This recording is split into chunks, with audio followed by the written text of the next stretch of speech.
Yes, sinisiguro nga ngayon ng Department of Social Welfare and Development o DSWD Region 2 ang maibibigay na tulong sa pamilya ng mga nasawing magkakamag-anak sa isang landslide incident sa bayan ng Baang Bagyo sa Nueva Vizcaya nang nanalasa ang bagyong Pepito. Ayon kay Disaster Response Management Division Chief Maylina Taban, nakikipag-ugnayan ng kanilang Municipal Social Welfare and Development Office sa pamilya para sa ipapamahaging tulong laan para sa mga biktima.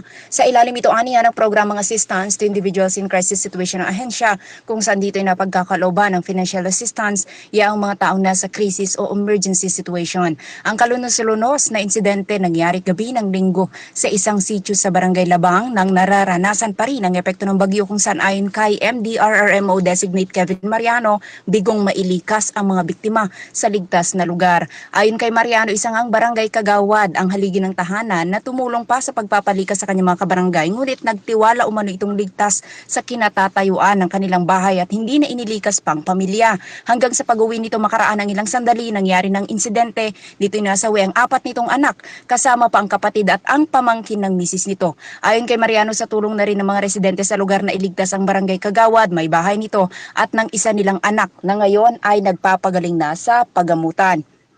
Napagalaman naman na matanggap nga impormasyon kaugnay sa pangyayari, hirap pang tunguhin ng mga rescuer ang lugar dahil na rin sa mga nagsitumbahang puno sa mga lansangan sa pananalasa ng bagyo. Maging ang LGU ng Ambagyo, hindi din pinabayaan ng pamilya at nagkaloob na rin ng tulong sa mga ito. Manipud to Gagaraw City, dahil na April sa Lucon Ratio para iti Radyo Pilipinas.